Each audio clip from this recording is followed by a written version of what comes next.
Hello students, एग्रीजोन for एग्रीकोस platform पर एक बार फिर से आपका स्वागत है। मैं मदन स्वामी। आज अपने बात करेंगे एसीएफ का जो रिसेंटली आपका एग्जाम हुआ है 22 को, उसका आंसर की के बारे में अपने पढ़ेंगे। तो एग्रीकल्चर सब्जेक्ट में जो आपने एग्जाम दिया उसमें 120 क्वेश्चंस थे। इन 120 क्वेश्चंस में टोटली लगभग 13 सब्जेक्ट को कवर किया हुआ है। सभी सब्जेक्ट्स के क्वेश्चन हैं वो आए हुए हैं, तो इनका एक एक करके अपने अध्ययन करेंगे। मैं दोनों लैंग्वेज के अंदर आपको सोलो करवाऊंगा। ये आने वाले एग्जाम्स के लिए आपके जो विभिन्न परीक्षाएं हैं उनके लिए उपयोगी सिद्ध होंगे। तो आप इनका एक बार अध्ययन है वो जरूर कीजिएगा, चाहे आप किसी भी परीक्षा या प्रतियोगी परीक्षा की तैयारी कर रहे हैं तो सभी के लिए ये उपयोगी है। जो भी कृषि से संबंधित प्रतियोगी परीक्षा है उनके लिए ये उपयोगी सिद्ध होगी। तो एक बार आप स्टडी है इनकी जरूर कीजिएगा। पहला क्वेश्चन अपने बात करते हैं, सेवन घास का वानस्पतिक नाम क्या है। सेवन घास जो botanical name of seven grass का ल्यूसिरस सिंडिकस होता है, ल्यूसिरस सिंडिकस। ओके, और एक होता है सेंचेरस सिलिरस जो कि अंजन घास होता है। ठीक है, याद रखना, अंजन घास सेंचेरस सिलिरस के नाम से जाना जाता है। उसके बाद में किस वानिकी पेड़ में एजाडिरेक्टिन विषैला पदार्थ उपस्थित होता है, तो वो किसके अंदर होता है भी, नीम के अंदर होता है। याद रखिएगा, किस में पाया जाता है, नीम ट्री के अंदर। Toxic azadirachtin present in which agroforestry tree, इसमें होता है, नीम के अंदर होता है, याद रखना। नेक्स्ट, थर्ड नंबर क्वेश्चन अगर अपने देखें, the branch of agriculture concern with the study of grasses, तो इसमें कहा गया कि घास के अध्ययन से संबंधित कृषि की शाखा कौन सी होती है, तो उसे क्या बोला जाता है, एग्रिस्टोलॉजी बोला जाता है। याद रखना, एग्रोफोरेस्ट्री तो यानी क्या हो गया, कृषि के साथ वानिकी के अपने अध्ययन करना। एग्रोनॉमी आपको सबको पता है कि सस्य विज्ञान होता है, परंतु जो एग्रिस्टोलॉजी होती है वो घास की खेती होती है, याद रखना। नेक्स्ट आता है, a branch of forestry that deal with the measurement of volume, growth and development of individual trees called. Individual tree की ग्रोथ और वॉल्यूम और उसकी वृद्धि तथा विकास को मापना क्या कहलाता है भी, फॉरेस्ट मेनुसरेशन कहलाता है। याद रखना, वन मेनुसरेशन इसको बोला जाता है। नेक्स्ट, फिफ्थ नंबर क्वेश्चन है, everything can wait but not can agriculture said, तो सब कुछ इंतजार कर सकता है लेकिन कृषि नहीं, ऐसा किसका कहना है, तो ये किसका है भी, जवाहरलाल नेहरू का कहना है। पंडित जवाहरलाल नेहरू ने ये कहा था कृषि के लिए कि भी कृषि है वो इंतजार नहीं करता है, बाकी सब कुछ इंतजार कर सकता है। नेक्स्ट अपने बात करें 6 नंबर क्वेश्चन की, तो आता है, in India DBH of tree is measured at, तो भारत में वृक्ष के डीबीएच को कितनी ऊंचाई पर मापा जाता है, तो याद रखना भी ये 1.37 मीटर हाइट पर डीबीएच को मापा जाता है। उसके बाद में साइंटिफिक नेम ऑफ खेजड़ी, ये तो राज्य वृक्ष है, आप सबको पता होना चाहिए, प्रोसोपिस सिनेरेरिया होता है। प्रोसोपिस सिनेरेरिया खेजड़ी का वानस्पतिक नाम है, वो क्या होता है, प्रोसोपिस सिनेरेरिया। 8 नंबर क्वेश्चन है, the renewal of a forest crop by self sown seed और बाय कॉपीज और by root suckers are called है। तो देखिए, स्वतः बीज के द्वारा या कोपिस या अंतः भूस्तरीय जड़ द्वारा वन फसल का नवीनीकरण है वो क्या कहलाता है, यानी वनों का नवीनीकरण है वो भी किस प्रकार से, प्राकृतिक रूप से या स्वतः रीनेबल होगा, वो भी सेल्फ होगा, तो उसे क्या बोला जाएगा, इसे बोला जाएगा नेचुरल रीजनरेशन। क्या बोला जाएगा, नेचुरल रीजनरेशन। अब देखिए, इसमें ऑप्शन रहता है आर्टिफिशियल रीजनरेशन, यानी अपने कर रहे हैं तो होगा ही नहीं, नन ऑफ दीज तो इसमें होगा ही नहीं। अब ये कह रहा है अभी बोथ नेचुरल एंड आर्टिफिशियल, तो नेचुरल होता है, आर्टिफिशियल तो इसमें होता ही नहीं है बीस। ये तो कह रहा है सेल्फ सोवन सीड, ठीक है, अपने सोविंग उसकी नहीं की है, सेल्फ सोवन है, तो इसका नेचुरल रीजनरेशन ऑप्शन सही रहता है। नेक्स्ट अपने बात करें 9 नंबर क्वेश्चन की, the integration of tree with grasses is noun. तो देखिए, जो ट्रीज की अपनी फार्मिंग होती है उसे सिल्वीकल्चर बोलते हैं। अपने फॉरेस्ट्री के अंदर जब अध्ययन करते हैं तो उसको क्या बोला जाता है, सिल्वीकल्चर के रूप में जाना जाता है। और ग्रासेज जो होती है उसका उपयोग किस में करते हैं, अपने चारा के अंदर करते हैं। तो चारा के अंदर करेंगे तो इसका मतलब क्या आएगा, यहाँ पर पास्चर आएगा। ठीक है, तो ऑप्शन 9 नंबर इसमें आप देख सकते हैं, सिल्वी पास्चर। ठीक है, 9 नंबर का ऑप्शन है थर्ड सिल्वी पास्चर। तो याद रखिएगा, देखिए एग्रो फॉरेस्ट्री का क्वेश्चन तो आते ही रहते हैं, आपको पता होना चाहिए कि अगर हम फसल लगा रहे हैं तो उसके लिए क्या वर्ड यूज करेंगे। अगर हम क्रॉप लगा रहे हैं, फसल लगा रहे हैं, तो उसके लिए हमने एग्रो यूज करेंगे, ठीक है। और अगर अपने ट्री लगा रहे हैं तो उसके लिए क्या करेंगे, अगर अपने पेड़ लगा रहे हैं, पेड़ की खेती कर रहे हैं, तो उसे सिल्वी बोलेंगे। क्योंकि सिल्वी का यहाँ पर मतलब क्या है कि पेड़ों को किस लिए उगाया जाता है, पेड़ों को अपने ईंधन के रूप में लकड़ी का यूज करने के लिए यूज कर सकते हैं इनका, इसीलिए इनको सिल्वी बोलते हैं। और उसके बाद में ग्रासेस जो होती है उनका चारा उत्पादन में या पशुओं के चारागाह उत्पादन करने के लिए अपने यूज करते हैं, तो इसे पास्चर बोल दिया जाता है, इसीलिए सिल्वी पास्चर। बस इंग्लिश का खेल है, बाकी कोई ज्यादा वो वाली बात नहीं है।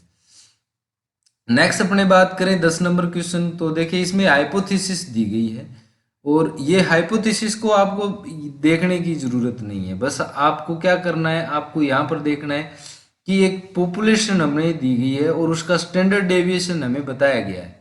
तो जहाँ पर स्टैंडर्ड डेविएशन बताया गया होता है, अगर वहीं पर यहाँ आ जाए मीन बताया हुआ होता, यहाँ पर एसडी बताया है अपने को, अगर यहाँ पर मीन बताता तो वो अपना टी टेस्ट हो जाता। परंतु यहाँ पर ये कह रहा है स्टैंडर्ड डेविएशन बताया गया किसी भी पॉपुलेशन का, तो उसके लिए अपने जब भी हाइपोथेसिस का आंकलन करते हैं तो जेड टेस्ट का यूज करते हैं। नेक्स्ट 11 नंबर क्वेश्चन है, violent noises heard in engine giving a pinging sound during the process of combustion is called as, कि दहन की प्रक्रिया के दौरान पिंगिंग ध्वनि उत्पन्न करने वाले इंजन में सुनाई देने वाली तीव्र आवाज को कहते हैं। तो देखिए यहाँ पर अपने डिटोनेशन नहीं कहते हैं, वोलेटिलिटी नहीं कहते हैं, इग्निशन के समय क्या होता है, ये ऐसा अपने को दहन है वो सुनाई देता है, एक नॉइस है वो सुनाई देती है, इंजन के अंदर एक पिंगिंग साउंड आता है जिसे नॉकिंग भी बोलते हैं और इग्निशन भी बोलते हैं।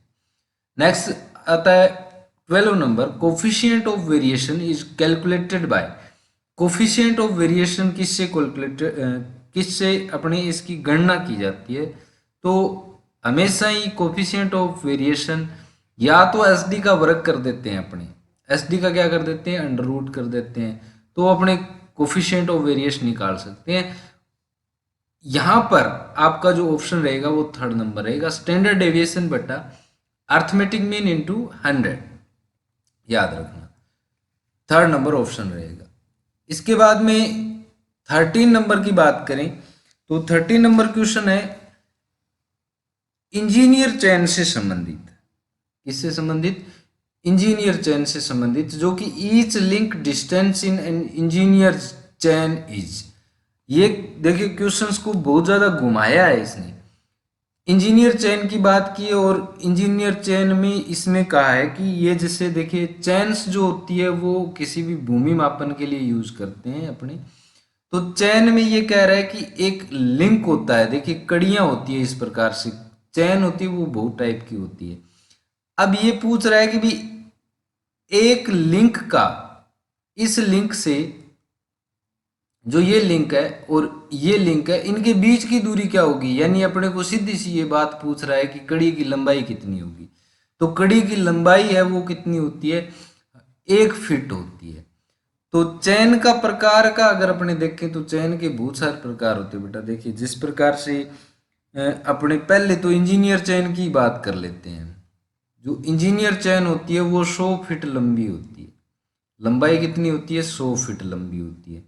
और प्रत्येक जो इसमें कड़ियां होती है वो 10 कड़ी होती है और एक कड़ी 1 फीट की होती है।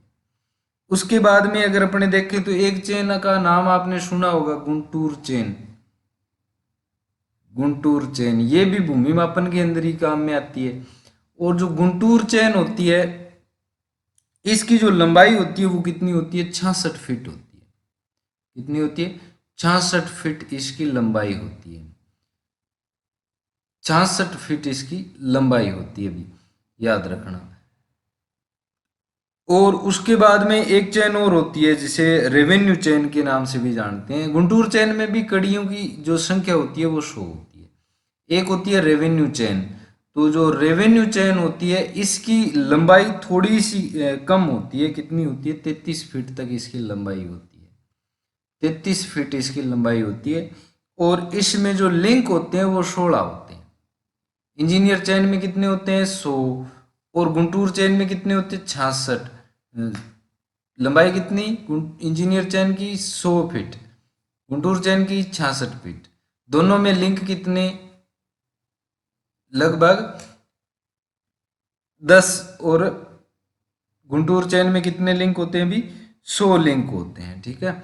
और वहीं पर रेवेन्यू की बात करें तो रेवेन्यू की जो लंबाई होती है वो 33 फीट, और इसमें लिंक होते हैं वो कितने होते हैं भी 16 लिंक होते हैं। तो ये क्वेश्चन है वो बहुत बार पूछ लिए जाते हैं कि इंजीनियर चैन की लंबाई कितनी होती है। तो इंजीनियर चैन की लंबाई 100 फीट होती है, और प्रत्येक कड़ी है वो 1 फीट की होती है, और इसके अंदर जो लिंक्स होते हैं वो कितने होते हैं 10 होते हैं। गुंटूर चैन में 66 फीट लंबा होता है और इसमें 100 लिंक होते हैं, ये याद रखना।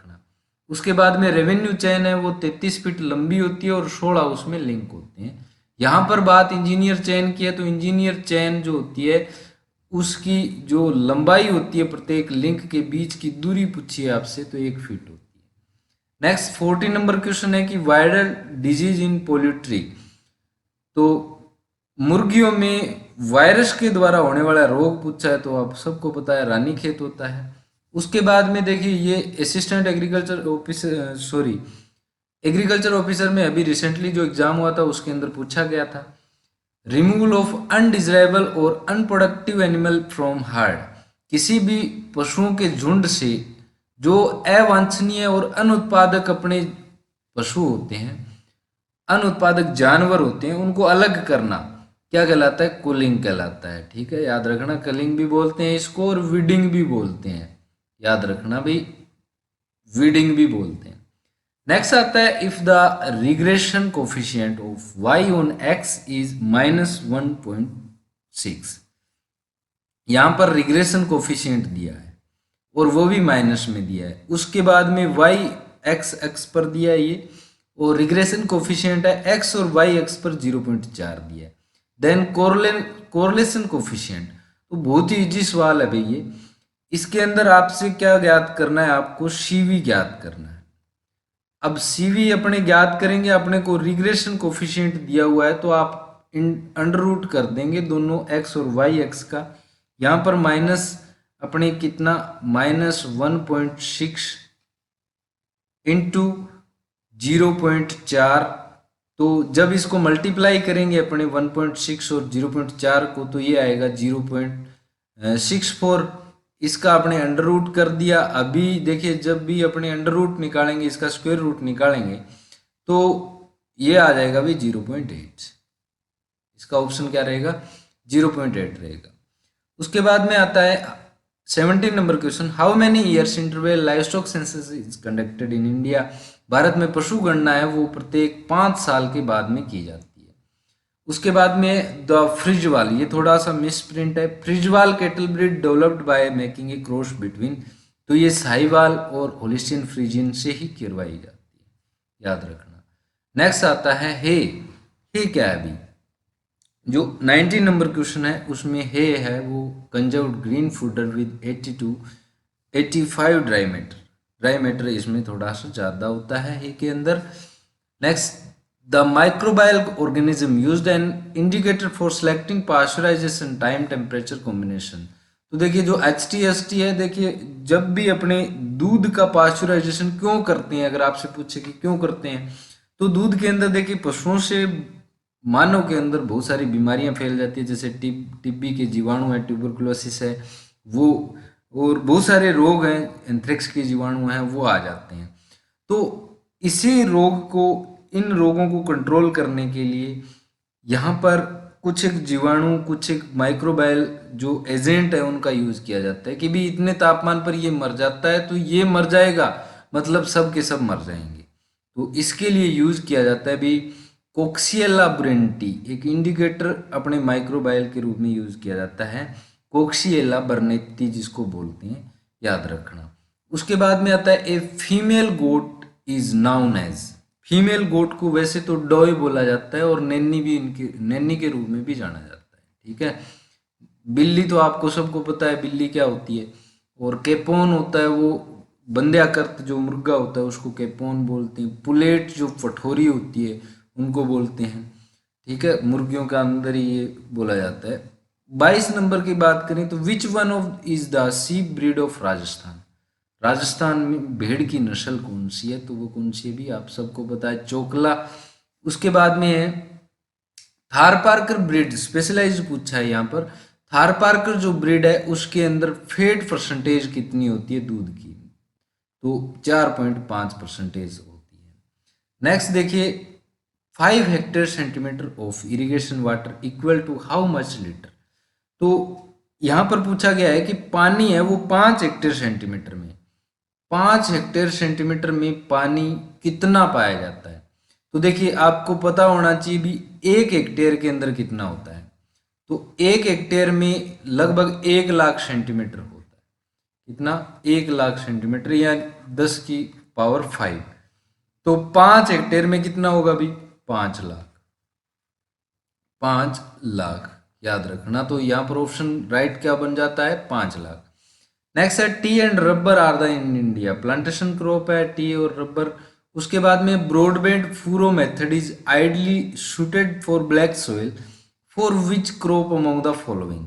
तो देखिए ब्रॉडबेंड फूरो जो मेथड है वो कौन से के अंदर उगाया जाता है। अभी यहाँ पर आपको स्पष्टली डायरेक्ट क्वेश्चन है, ये आपको पता चल जाएगा ऑप्शन में देखते ही कि इसमें ऑप्शन है वो सोयाबीन होगा, क्योंकि देखिए जो black soil, deep black soil है उसके अंदर खेती है वो ज़्यादातर सोयाबीन की ही की जाती है और वहीं पर ब्रॉडबेंड फूरो का प्रयोग किया जाता है। नेक्स्ट नंबर 27 नंबर देखिए, 27 नंबर में अपने बात करें तो a process of soil formation is also known as. तो प्रोसेस देखिए, प्रोसेस में जब अपने पढ़ते हैं तो 2 प्रकार की प्रोसेस होती है सोइल फॉर्मेशन को, एक तो प्राथमिक प्रोसेस होती है और एक विशिष्ट प्रक्रियाएं होती है। तो जो अपने यहाँ पर बात करें होरिजोनेशन, होरिजन्स का निर्माण ही क्या होता है, सोइल का निर्माण होता है, तो याद रखना यहाँ पर। बाकी ये तो क्या होती है स्पेशलाइज्ड, ये भी प्रक्रिया मृदा निर्माण की प्रक्रियाएं होती है, परंतु यहाँ पर अगर स्पेशलाइज्ड देखें तो ओरिजिनेशन होता है, यानी ओरिजिन का निर्माण होना ही ओरिजिनेशन है, और ओरिजिन का निर्माण होना ही एक मृदा प्रोफाइल बनती है, और मृदा प्रोफाइल जब बनती है तो सोइल का निर्माण हो जाता है। नेक्स्ट अगर देखा जाए the for choosing cropping pattern, cropping pattern को चूज करने के लिए which type of weather forecast is useful.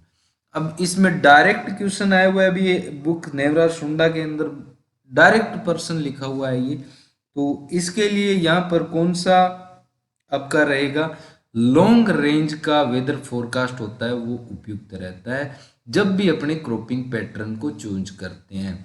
Cropping pattern यानी बहुत लंबे बहुत बड़े क्षेत्र के अंदर अपने क्या करते हैं, खेती को चूज करते हैं, तो साइंटिस्ट है वो क्रॉपिंग पैटर्न को सुझाते हैं कि ये क्रॉपिंग पैटर्न है वो अपनाइए, और लॉन्ग रेंज के अंदर जो अपना वेदर फोरकास्ट होता है वो एक साल में लगभग 3 बार होता है। कितनी बार होता है, थ्राइस इन ए ईयर, 3 साल के 3 बार होता है एक साल।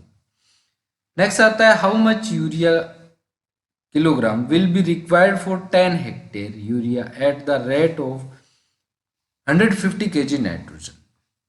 तो बेटा इसमें 150 kg के अंदर अगर हम देखें तो यूरिया का अगर अपने को ज्ञात करना है तो अपने को एक में कितना, इसका फैक्टर कितना लिया जाता है अभी 100/46, यानी इसका फैक्टर कितना आ जाता है 2.17 के करीब आ जाता है, और उसको मल्टीप्लाई जब अपने 150 से कर देते हैं तो आंसर आ जाता है डायरेक्टली। बट इसमें आंसर है वो थोड़ा सा गलत है, क्योंकि यहाँ पर जो 325.5 होना चाहिए था, ये आप रेट लगा सकते हैं। जब भी आपको ऑब्जेक्शन मांगे तो आप ऑब्जेक्शन दे सकते हैं। इसका जो आंसर है वो 325.5 होना है। ठीक है, 100/46 इसका फैक्टर होता है, याद रखना। Muriate of potash is also called as, muriate of potash का सूत्र क्या होता है भी, KCl होता है। अब जो KCl होता है वो पोटेशियम क्लोराइड होता है, तो इसका क्या रहेगा भी, चौथा ऑप्शन रहेगा, इसका चौथा ऑप्शन रहेगा। Next 31 number question, which post emergence herbicide use to control grassy weeds in soybean crop. Soybean crop के अंदर जो ग्रासी वीड्स होते हैं उनको कंट्रोल करने के लिए यूज क्या किया जाता है, और वो भी पोस्ट इमरजेंस पेंडामेथिलिन का यूज करते हैं अपने। नेक्स्ट आता है which agroclimatic zone of Rajasthan covers the geographical area of Dungarpur और बांसवाड़ा। डूंगरपुर और बांसवाड़ा डिस्ट्रिक्ट है वो किस जलवायु क्षेत्र के अंतर्गत आते हैं, तो 4th B के अंतर्गत आते हैं। नेक्स्ट आता है the interveinal chlorosis and older leaves is deficiency symptom of. पुरानी पत्तियों पर अंतःशिरास पीलापन किसकी कमी के लक्षण है, तो किसकी कमी के लक्षण होते हैं भी, मैग्नीशियम की कमी के लक्षण होते हैं। नेक्स्ट आता है एक फसल में सिंचाई निर्धारण हेतु संचयी पैन वाष्पन 8 सेंटीमीटर तथा सिंचाई जल संचयी पैन वाष्पन अनुपात 0.8 है, तो सिंचाई जल की गहराई सेंटीमीटर में कितनी होगी, तो इसका भी कितना हो जाएगा, लगभग, ये थोड़ा सा मेरे को संशय है, आप इसको एक बार स्किप कर दीजिएगा, मैं कमेंट में आपको इसका आंसर है वो दे दूंगा। नेक्स्ट 35 नंबर क्वेश्चन है कि निम्न में से कौन सी चावल की किस्मों के मध्य क्रॉस से चावल की माई सुगंधा का किस्म है उसका विकास किया गया है। देखिए बेटा, माई सुगंधा जो किस्म है वो ARS बांसवाड़ा द्वारा निकाली गई है और ये बासमती राइस के रूप में जानी जाती है। ये किसका संकरण है भी, BK79 बासमती 370, इसका संकरण है, बहुत ही अच्छी किस्म है। बासमती राइस जो राजस्थान के अंदर उत्पादित होने के लिए ये उपयुक्त किस्म है, याद रखना। उसके बाद में 36 है पूर्ण विकसित पौधों में फास्फोरस की उपलब्धता वृद्धि करने वाली जड़ कवक है। तो जो हायर प्लांट्स होते हैं उनमें फास्फोरस है वो को बढ़ाने के लिए कौन सा कवक काम में लेते हैं भी, माइकोराइजा। माइकोराइजा क्या होता है, कवक के बीच में सहजीवी संबंध होता है। नेक्स्ट आता है भारत का वृहत्तम क्षेत्रफल वाला मृदा समूह है, कौन सी मिट्टियां भारत में सर्वाधिक पाई जाती है, तो जलोढ़ मिट्टियां या एलुवियल सोइल्स है वो सबसे ज्यादा पाई जाती है। नेक्स्ट आता है निम्न में से कौन सी तिलनी व रेशे वाली फसल है, तो कौन सी है भी, अलसी। अलसी तिलन भी है और रेशा भी अपने को प्रदान करती है। नेक्स्ट 39 नंबर क्वेश्चन अगर देखें अपने, तो 39 नंबर क्वेश्चन में आपसे पूछा गया है अभी मंद गति से जो नाइट्रोजन है वो उर्वरक अपने को कौन से देते हैं, स्लो रिलीज नाइट्रोजन फर्टिलाइजर कौन से हैं, तो इसमें यूरिया, फार्मेल्डिहाइड, ऑक्सीमाइड और CDU ये तीनों रहते हैं। बाकी सभी के अंदर आप देख सकते हैं अमोनियम नाइट्रेट आ गया, इसमें DAP आ गया, इसमें अपने रॉक फॉस्फेट आ गया, तो इनका तो कोई संबंध ही नहीं होता है कि स्लो रिलीज का। बस आपको याद रखना है यूरिया का, यूरिया, फार्मेल्डिहाइड, ऑक्सीमाइड जो कि एक नाइट्रिफिकेशन इनहिबिटर होता है और पौधों को स्लो रिलीज नाइट्रोजन अवेलेबल करवाता है। नेक्स्ट अगर देखा जाए 40 नंबर, तो मिट्टी की नील हरित शैवाल यानी ब्लू ग्रीन एल्गी जो होती है वो कौन सा वर्ग होता है, उसकी जो क्लास है वो कौन सी होती है, यहाँ पर क्लास आपसे पूछा है। तो 40 नंबर जो क्वेश्चन होता है उसका जो क्लास होती है वो साइनोफाइटा होता है या साइनोफाइसी भी बोलते हैं, इसको याद रखना भी। ब्लू ग्रीन एल्गी जो कि साइनोबैक्टीरिया के रूप में जाना जाता है, ऑटोट्रोफ्स होते हैं और ये भोजन है वो अपना स्वयं बनाते हैं, साथ में ही नाइट्रोजन फिक्सेशन करने में भी अपनी भूमिका निभाते हैं। और इनकी फैमिली होती है, सॉरी क्लास जो होती है वो कौन सी होती है, साइनोफाइसी या साइनोफाइटा। नेक्स्ट 41 नंबर क्वेश्चन, स्ट्राइगा या रूखड़ी किसका परजीवी खरपतवार होता है, तो स्ट्राइगा जो होता है वो किसका होता है भी, सोलेनेसी कुल का होता है, किसका, तंबाकू, सॉरी स्ट्राइगा जो होता है वो किसका होता है भी, बाजरा का होता है। स्ट्राइगा किसका, बाजरा का होता है, याद रखना। नेक्स्ट अगर देखा जाए तो वाष्पोत्सर्जन की मापने की विधियां कौन सी होती है, तो लाइसीमीटर के द्वारा भी वाष्पोत्सर्जन माप सकते हैं अपने, वाटर बैलेंस्ड मेथड के द्वारा भी माप सकते हैं और सूत्र के द्वारा भी माप सकते हैं। सूत्र आपने पढ़ा होगा ना कि कितना वाष्पोत्सर्जन, जो यहाँ पर देखिए इंग्लिश पढ़नी भी जरूरी है, इवेपो ट्रांसपायरेशन कह रहा है ये, यानी इवेपोरेशन भी आपको ज्ञात करना है और ट्रांसपायरेशन भी। इवेपोरेशन यानी निर्जीव सतह से जल का उड़ना और ट्रांसपायरेशन यानी सजीव सतह से जल का उड़ना, ये तीनों अपने विधियां हैं जो इसको ज्ञात करने में प्रयोग में ले सकते हैं। नेक्स्ट आता है the capability of soil to produce a specified plant under a specific system of management is known as. विशेष प्रबंध प्रणाली में मृदा की विशेष पादप उत्पादन क्षमता को, यानी उसको क्या बोलेंगे, अपनी मृदा उर्वरता बोलेंगे, कि कोई भी विशेष परिस्थिति है और उस विशेष परिस्थिति में अपने उसका मैनेजमेंट कर रही हैं, मैनेजमेंट करके अपने उत्पादन प्राप्त कर रहे हैं, तो वो क्या होती है, इसकी सोयल प्रोडक्टिविटी होती है। क्या होती है? सोयल प्रोडक्टिविटी होती है। नेक्स्ट अगर अपनी बात करें, निम्न में से जो कि कौन सी किस्म माल्ट के लिए उपयोगी होती है, तो माल्ट के लिए RD 2849 उपयोगी होती है। नेक्स्ट अगर देखा जाए तो पत्तियों में रंध्र करने वाले अवरोधी, रंध्र बंद करने वाले अवरोधी उत्सर्जक रसायन का उदाहरण क्या है? The example of stomata closing type anti transparent जो होता है वो फिनाइल मर्क्यूरिक एसीटेट होता है। कौन सा?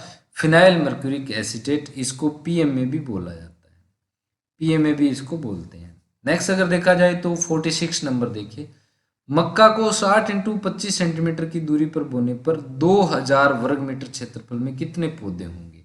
तो देखिए इसका आपको पता होना चाहिए किस प्रकार से अपने इसका प्लांट जो डेंसिटी है वो निकालते हैं। तो सबसे पहले ऊपर अपने प्लांट डेंसिटी को रखते हैं, जैसे यहाँ पर 60 × 25 को हमने रखा, तो ये किस में बेटा, ये सेंटीमीटर में है। अब इसको मीटर में बदलना पड़ेगा, तो इसीलिए अपने क्या कर देते हैं, जब इसको इंटू करते हैं तो ये कितना आ जाता है भी 1500।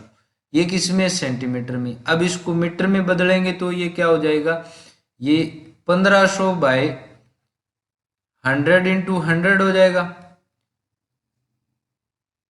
क्योंकि यहाँ पर हमने इसको मल्टीप्लाई किया तो ये रूट में हो गया ना, स्क्वायर होगी इसकी, इसीलिए हमने 2 बार इसको किया और ये कितना आ गया अभी 0.15 आ गया।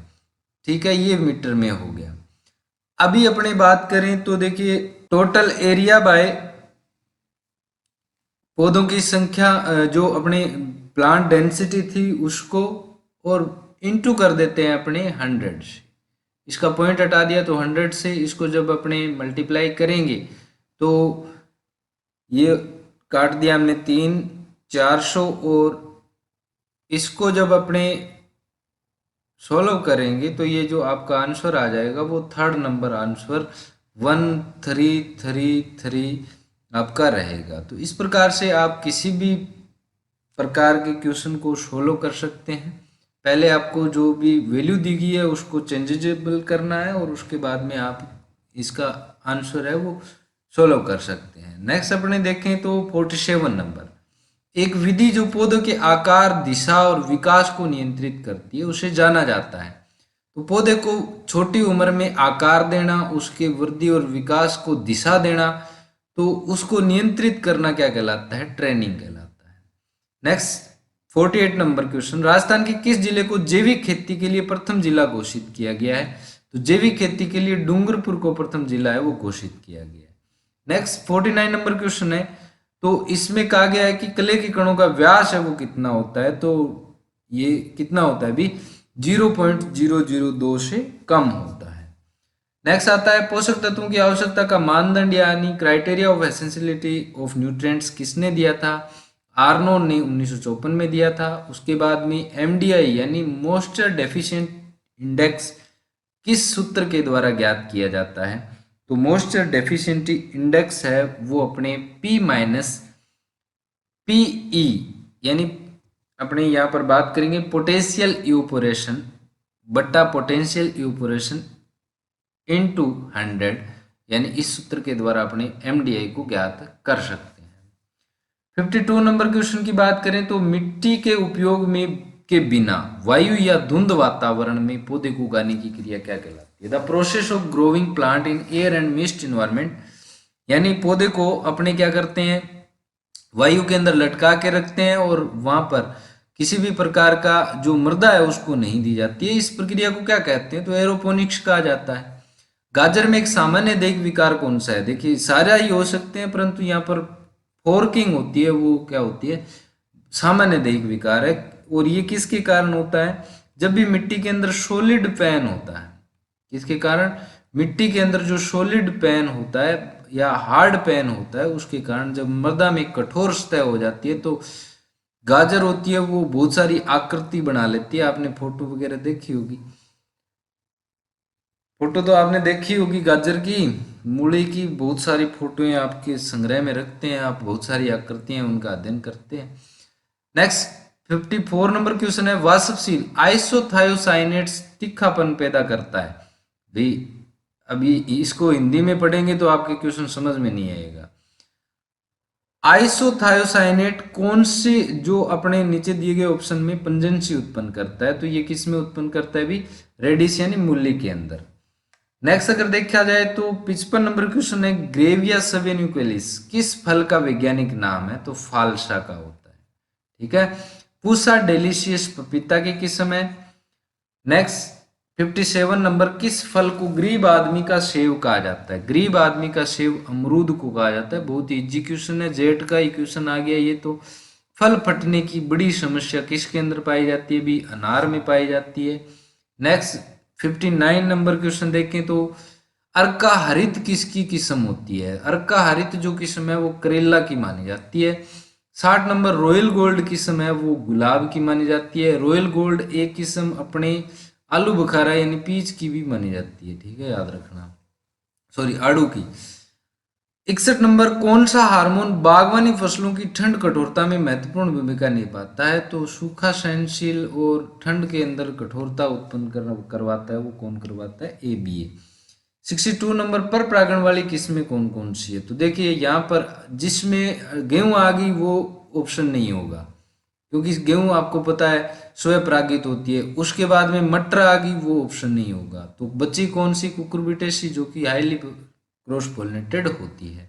खरबूजा, तरबूज, कद्दू, ककड़ी, ये सारी की सारी हाईली क्रॉस पोलिनेटेड होती है। नेक्स्ट अगर अपने 63 नंबर देखें तो, आम की किस्म जो नीलम और अल्फांसो से बनी है, कौन सी भी, रत्ना, नीलम और अल्फांसो से। निम्न में से खरबूजा की कौन सी किस्म है, तो दुर्गापुरा मधु खरबूजा की किस्म मानी जाती है। भारतीय उद्यानिकी संस्थान कहाँ पर है अभी, बेंगलुरु के अंदर है। IIHR कहाँ पर है अभी, हसरगट्टा बेंगलुरु के अंदर है। और यहाँ से निकलने वाली किस्मों के आगे, नाम के आगे क्या लग जाता है, अर्का लग जाता है। 66 नंबर क्वेश्चन देखिए, पादपों में विभजोतक कोशिका को पृथक करने के लिए पुनर्जनन को क्या कहते हैं, तो विभजोतक कोशिका को पृथक करने के लिए जो पुनर्जनन अपने रीजनरेशन करवाते हैं उसको ऑर्गेनोजेनेसिस बोला जाता है, याद रखना। जीनोटाइप व फिनोटाइप शब्दों को सर्वप्रथम किसने दिया था भी, जॉनसन बाबा जी ने दिया था। अंतर्राष्ट्रीय चावल अनुसंधान संस्थान कहाँ पर है अभी, फिलीपींस में है। और इसका जो रीजनल स्टेशन है वो भारत में कहाँ पर है अभी, वाराणसी के अंदर है, याद रखना, वाराणसी के अंदर। ये भी बहुत ही इंपॉर्टेंट क्वेश्चन है, याद रखिएगा भी। 69 नंबर क्वेश्चन, F1 संतति का समयुग्मक यानी होमोजाइगस प्रतिसारी माता पिता के साथ क्रॉसिंग है, तो ये कौन सा आ जाता है, परीक्षण क्रॉस या टेस्ट क्रॉस के रूप में जाना जाता है। नेक्स्ट आता है अर्धसूत्री विभाजन यानी मियोसिस के दौरान नॉन सिस्टर क्रोमेटिड यानी और समयुग्मक क्रोमोसोम के बीच आनुवंशिक सामग्री का आदान प्रदान। देखिए बेटा, जब भी विभिन्नता आती है तो इसी कारण आती है, और इसे क्या बोला जाता है, क्रॉसिंग ओवर बोला जाता है, जो कि किस में होता है, अर्धसूत्री विभाजन के अंतर्गत होता है। नेक्स्ट आता है, जो सर्टिफाइड सीड होता है उस पर टैग का कलर क्या होता है, तो कैसा कलर होता है, नीला। 72 नंबर, निम्न में से कौन सा स्वयं परागण को प्रोत्साहित नहीं करता है, तो कौन सा, यहाँ पर स्पष्ट दिखा आपको, देख सकते हैं, द्विलैंगिकता। सॉरी। नेक्स्ट आता है 73 नंबर, कंबाइन काफिर। कंबाइन काफिर होता है वो जो कंबाइन काफिर 60 नर बंध वंशक्रम यानी मेल सर्टाइल लाइन होती है, वो किस फसल की होती है, तो वो कौन सी की होती है भी, ज्वार की होती है। उसके बाद में बात करें तो हेमिप्टेरियंस जो इंसेक्ट होते हैं, हेमिप्टेरा गण के अंतर्गत आते हैं, उसमें मुख्य किस प्रकार की, तो देखिए उसमें छेदने और चूसने वाले होते हैं, यानी पिया और चूसा मच्छर तुम बुले हो। ठीक है, यानी मॉस्किटो में भी ये पाया जाता है, बग्स में भी यही पाया जाता है, याद रखना भाई। 75 नंबर क्वेश्चन देखें तो, निम्न में से अंगिकाओं का कौन सा समूह है यार? अंगिकाएं क्या अंगिकाएं? Which of the following sets of organelles is normally self reflecting? तो कौन से ऐसे अंग हैं कोशिका के अंदर जो अपनी पुनरावृत्ति कर लेते हैं अपना आप में? वो एक कोशिका होते हैं और अपने आप में वो दोबारा से अपनी प्रतिकृति तैयार कर लेते हैं। तो कौन कौन से होते हैं भी? माइटोकॉन्ड्रिया और क्लोरोप्लास्ट होते हैं, सूत्रकणिका व हरित लवक। नेक्स्ट 76 नंबर क्वेश्चन देखा जाए तो प्रथम अर्धसूत्री विभाजन के दौरान द्विसंयोजक प्रकट होते हैं, बाइवेलेंट्स कब बनते हैं भी? तो स्थूल सूत्र यानी पैकाइटिन अवस्था के अंदर बनते हैं। इसमें बहुत ही वीजी क्वेश्चन, बहुत ही सुंदर क्वेश्चन। मनुष्य में रुधिर समूह प्रतिजन एक उत्कृष्ट उदाहरण है। वेरी वेरी इंपॉर्टेंट क्वेश्चन भाई, बहुत सारे एग्जाम में पूछा जाता है। कोडोमिनेंस का ये क्या होता है? उदाहरण होता है मनुष्य में रुधिर जो समूह होता है, ब्लड ग्रुप्स जो होते हैं। नेक्स्ट, चावल के हरी पत्ती ऊपर का ग्रीन लीफ होपर जो होता है उसका नाम क्या होता है? तो नेफोटेटिक्स नाइग्रोफिनकेटस इसका साइंटिफिक नेम रहता है। उसके बाद में कीट की वह घटना जिसमें बिना निषेचन के लिए अंडा पूर्ण विकसित हो जाता है। तो कीट में जो बिना निषेचन के अंडा पूर्ण विकसित हो जाता है उसे क्या बोला जाता है भी? पार्थेनोजेनेसिस बोलते हैं। उसके बाद में निम्न में से कौन सा प्रमुख गण ऑर्डर है जिसमें कीटों के पंख नहीं होते? तो ये बहुत पुरानी बात है भी। पहले क्या होता था? ऑर्थोप्टेरा गण होता था जिसके अंदर कीटों में इसको एक विभाजन किया गया था जिसमें पंख नहीं होते थे। नेक्स्ट आता है मधुमक्खी के किन उदरखंडों पर मोम ग्रंथियां पाई जाती है? सर मधुमक्खी में भी मोम पाया जाता है? हाँ जी, मधुमक्खी में दूसरे से दूसरे, तीसरे, चौथे और पांचवें खंड पर, जो कि वर्कर भी होती है, केवल उन पर ही पाई जाती है। क्यों पाई जाती है? क्योंकि वर्कर भी बहुत सारा काम करती है और ये काम करती है तो इनके जो पंख होते हैं ये बहुत दूर दूर तक उड़ती जाती है। पंख होते हैं वो घर्षण के द्वारा खराब न हो, इसीलिए क्या होती है इनके अंदर वैक्स ग्लैंड भी पाई जाती है और वर्कर बी में पाई जाती है। ये भी क्वेश्चन कई बार पूछा जाता है, याद रखना। और कौन से खंड पर पाया जाता है? ये 2 से 5वें खंड पर। नेक्स्ट आता है मेल्पिगियन जो ट्यूब्यूल्स होती है वो किस काम में आती है? तो ये तो भाई प्रजनन मल त्याग के अंदर ही काम में आती है, यानी एक्सेक्शन करती है ये। उसके बाद में 83rd नंबर क्वेश्चन कहता है कि पीले लेबल वाले कीटनाशक किस विषाक्तता स्तर को प्रदर्शित करते हैं? यानी जो कीटनाशक का डब्बा होता है उस पर पीला लेबल लगा हुआ है तो वो क्या कहेगा? वो कहेगा कि ये जहर है, वो अधिक विषैला है, हाईली टॉक्सिक है। मैं आपको थोड़ा सा बता देता हूं, अगर रेड लिखा हुआ होगा तो वो क्या होगा भी? एक्सट्रीमली टॉक्सिक होगा। रेड लिखा हुआ होगा तो वो क्या होगा? एक्सट्रीमली टॉक्सिक होगा। अगर उस पर येलो लिखा हुआ होगा तो वो कैसा होगा भी? येलो लिखा होगा तो हाईली टॉक्सिक होगा। और अगर उस पर रंग है वो ब्लू लगाया होगा, ब्लू कलर अगर उस पर लिखा हुआ होगा तो वो कैसा होगा? मॉडरेटली टॉक्सिक होगा। और बहुत ही कम टॉक्सिक यानी वहां पर ग्रीन कलर आपको चिपकाया हुआ है। इस प्रकार से कलर होता है ना, ये एक ट्राइंगल, 2 ट्राइंगल सामने लगाए हुए होते हैं और एक पर तो एक राक्षस जैसा लगाया हुआ होता है, ठीक है। कहीं पर हथौड़े बना देते हैं, कहीं पर कुछ बना देते हैं और एक में ये क्या कर देते हैं? रंग कर देते हैं, तो वो ही रंग होता है, ठीक है, याद रखना। 84 में ओजोन परत को नुकसान पहुंचाने वाला प्रमुख धूमक है यानी फ्यूमिगेंट कौन सा है? तो और तो सभी सुरक्षित है, परंतु मिथाइल ब्रोमाइड होता है वो। वैसे तो क्या होता है? सबसे ज्यादा उपयोग किया जाता है। अगर आपसे पूछे कि सबसे ज्यादा उपयुक्त कौन सा होता है तो मिथाइल ब्रोमाइड होता है, परंतु ये ओजोन को नुकसान भी पहुंचाता है, याद रखना, ठीक है। कई बार एग्जाम में पूछ लिया जाता है कि धूमक होता है वो सबसे उपयोगी धूमक कौन सा होता है? जो ए शेप का पेपर आपका आया हुआ है वो बहुत ही स्टैंडर्ड पेपर है और बहुत ही इजी लेवल के क्वेश्चन है। आपका अगर बेसिक क्लियर है तो आप अच्छे आसानी से 100 क्वेश्चन है वो कर सकते हैं। नेक्स्ट है पुस्तक कवक और पादप रोग के लेखक कौन है? तो फंजाई एंड प्लांट डिजीज जो बुक है उसके लेखक है वो बीबी मुंदकर है। इसी प्रकार का एक नाम और है जिस बुक का नाम है fungi and disease in plant, disease in plant. तो इसके जो लेखक हैं वो कौन से हैं भी, इजी बटलर हैं, ठीक है, याद रखना। एफपीडी किसने लिखी थी, बीबी मुंदकर ने लिखी थी, और एफएनडी है वो किसने लिखी थी, इजी बटलर ने। उसके बाद में बैक्टीरिया का कौन सा समूह ग्राम पॉजिटिव है, एक तो देखिए क्लेविबैक्टर जेंथोमोनास। अब जो ये सारे के सारे भी इन्होंने क्या कर दिए, इन्होंने मिक्स कर दिए। ये क्वेश्चन आप रिट लगा सकते हैं इस पर, ये क्वेश्चन ही गलत है, क्योंकि सभी में एक इन्होंने माइनस, एक इन्होंने प्लस, ग्राम पॉजिटिव भी डाल दिया, ग्राम नेगेटिव भी डाल दिया, ठीक है। तो इसमें दोनों ऐसे कोई सा भी नहीं है जो हम कर सके। नेक्स्ट देखिए 87 नंबर, एनपीवी का प्रयोग कीट की किस अवस्था पर किया जाता है। तो एनपीवी है वो ज्यादातर लार्वा अवस्था में ही किए जाते हैं, कीट की लार्वा अवस्था को ही खराब करते हैं।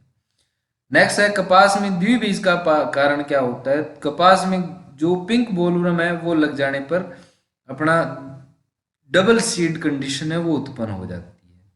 नेक्स्ट, नारियल के राइनोसेरस बीटल जो होते हैं वो क्षति कौन सी अवस्था में पहुंचाते हैं, तो एडल्ट स्टेज में यानी प्रौढ़ अवस्था के अंदर क्षति पहुंचाते हैं। 90 नंबर क्वेश्चन है, 90 नंबर, बैंगन में छोटी पत्ती रोग का कारण क्या होता है, तो फाइटोप्लाज्मा होता है। बैंगन का पौधा है वो अदरक के पौधे, अदरक के समान परिवर्तित हो जाता है, पत्तियां बहुत ही जाडी जाडी हो जाती है।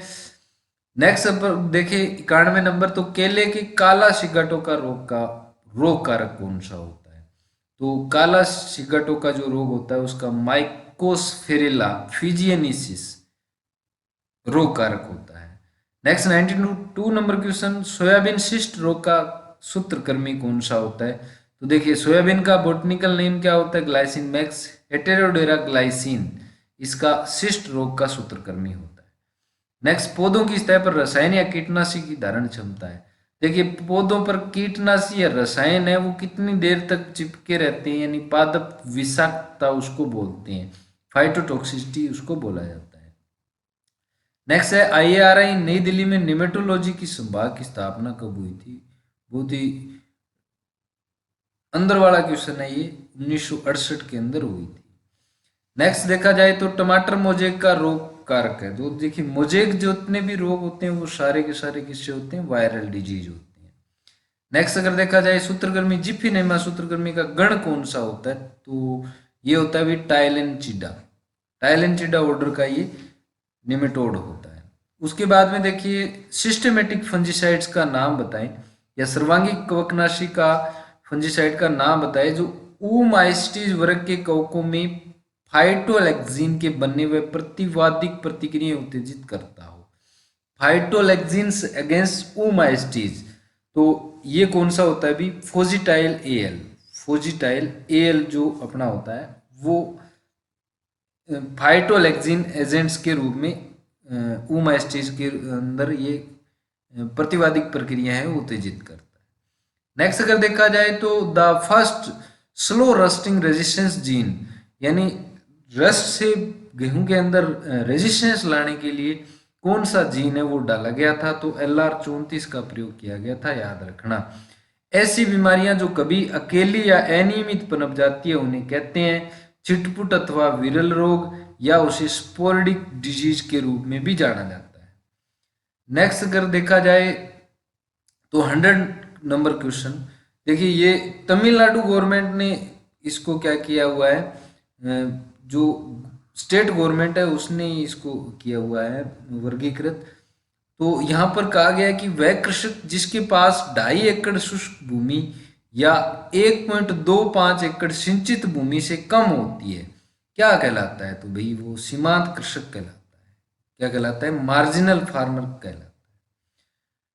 उसके बाद में law of diminishing marginal utility initially formulated bye, तो ये किसने फॉर्मुलेटेड किया था, H.H. गोसेन ने किया था, याद रखना किसने किया था, H.H. गोसेन ने हासमान सीमांत उपयोगिता का नियम है वो दिया था। निम्न में से कौन सा उत्पादन का कारक नहीं है, तो भी पूंजी भी है, कैपिटल है, लेबर है, लैंड है, और इसके साथ साथ एक और होती है कौन सी भी, उद्यमिता। उद्यमिता को बोलते हैं इंटरप्रेन्योरशिप। तो कौन सा नहीं, अभी उत्पादन का कारक पैसा नहीं है। नेक्स्ट आता है जब मार्जिनल अपने जो प्रोडक्शन होता है वो शून्य है तो टोटल प्रोडक्शन क्या होगा। देखिए जब भी प्रोडक्शन फंक्शन का अपने बात करते हैं तो मार्जिनल अगर जीरो हो गया तो टोटल क्या होता है, अभी टिप पी यहाँ पर फुल होता है, ठीक है, याद रखना। तो अधिकतम होता है, टिप पी क्या होगा, मैक्सिमम होगा। नेक्स्ट है factor substitution is also called as. अब देखिए इकोनॉमिक्स होती है वो एक बिहेवियर के रूप में आप इसको पढ़ सकते हैं। यहाँ पर कहा गया कि कारक प्रतिस्थापन, फैक्टर सब्स्टिट्यूशन। फैक्टर का सब्स्टिट्यूशन अपने क्यों करेंगे, फैक्टर क्या होता है, कोई भी चीज का जब प्रोडक्शन करेंगे तो उसमें अपने लगाई जाने वाली इकाई होगी। मान लीजिए आपके पास 2 इकाई है, 2 इकाई है, एक के 10 रुपए लग रहे हैं, एक के 5 रुपए लग रहे हैं, प्रोडक्शन सेम है और अपनी आय है वो सेम है। उत्पाद अब उनसे एक ही तैयार होगा तो आप किससे करोगे, 5 वाले से। यानी आप कौन सा प्रिंसिपल अपनाओगे, लिस्ट कॉस्ट कॉम्बिनेशन अपनाओगे, ठीक है, न्यूनतम लागत आप उसके अंदर जनरेट करोगे। नेक्स्ट अगर देखा जाए 104 के बाद में 105 नंबर क्वेश्चन, तो इसमें अब पूछा गया है कि कोशिकीय उपापचय में ऊर्जा उत्पन्न करने के लिए ग्लूकोज के टूटने में पहला कदम क्या होता है। देखिए ये एक परिभाषा ही दे दी उन्होंने, what is the first step in the breakdown of glucose of extract energy from the cellular metabolism. तो इसमें ऑप्शन रहेगा बेटा 3 नंबर, ग्लाइकोसाइस, क्या, ग्लाइकोसिस। उसके बाद में कोशिकीय शोषण का स्थान है, कहाँ पर होता है अभी कोशिका के अंदर शोषण, माइटोकॉन्ड्रिया में, F1 कणों पर। उसके बाद में पौधों में वृद्धि मापी यंत्र के निम्न में से कौन सा है, ग्रोथ कौन मापता है, ग्रोथ कह दो या आप हाइट कह दो, किसके द्वारा, ऑक्सीनोमीटर के द्वारा। नेक्स्ट 108 नंबर क्वेश्चन, यह किसका कथन है कि अर्थशास्त्र पसंद का विज्ञान है। Who lays down the economics is the science of choice। तो साइंस ऑफ चॉइस यानी ये एंडलेस सब्जेक्ट के रूप में जाना जाता है। और कौन है इसको कहने वाले, एल रॉबिन्सन को माना जाता है। नेक्स्ट आता है canon of taxation, taxation in economics theory is given by. Canon of taxation जो थ्योरी है वो इकोनॉमिक्स की एडम स्मिथ जी ने दी थी और उसके बाद में ये स्टार हो गए थे इकोनॉमिक्स के। बहुत ही अच्छे तरीके से इन्होंने इनका वर्णन है वो किया था। यहाँ पर मैं निशान इसके भी लगा देता हूँ, हिंदी वाले में भी, और टेलीग्राम पर मैं आपको ये शेयर कर दूंगा। एडम स्मिथ ने किस आर्थिक सिद्धांत जो दिया था कराधान का, वो किसने दिया था, एडम स्मिथ ने। नाबार्ड की स्थापना है वो कब हुई थी, जुलाई 1982 के अंदर। और उसके बाद में प्राथमिक व बुनियादी सामाजिक संस्था कौन सी होती है भी, परिवार होती है, फैमिली, प्राथमिक और बुनियादी सामाजिक संस्था। नेक्स्ट अगर देखा जाए तो मुख्य खाद्यान्न फसल यानी national demonstration programme was launched on major food crops. तो राष्ट्रीय जो प्रदर्शन कार्यक्रम था प्रमुख खाद्यान्न फसलों पर वो कब स्टार्ट हुआ था भी, 1964 के अंदर। नेक्स्ट है निम्न में से कौन सा पायरिमिडिन्स क्षारक है। पिरामिडिन्स बेस कौन से हैं, तो थायमिन व साइटोसिन्स होते हैं, ठीक है, दोनों होते हैं। नेक्स्ट आता है 114 नंबर, विद्युत कण संचलन के दौरान निम्न में से किस कारण डीएनए खंडों से अलगाव नहीं होने देते हैं। या हिंदी इंग्लिश के अंदर बात करें तो which of the following factor do not provide to the separation of DNA fragment during electrophoresis. ये कह रहा है कि भी इलेक्ट्रोफोरेसिस जब अपने डीएनए का करते हैं, उसका सेगमेंट को तोड़ते हैं, अपने अलग अलग करते हैं, तो कौन योगदान नहीं देता है, तो इथिडियम ब्रोमाइड है वो बिल्कुल योगदान नहीं देता है, क्योंकि ये तो क्या होता है एक चमक प्रदान करता है, इसीलिए डीएनए के जितने भी खंड होते हैं उनको कोडिंग करने के लिए काम में ले सकते हैं, परंतु अलग करने के लिए काम में नहीं लेते हैं। ये एक प्रकार का रंजक होता है, ठीक है।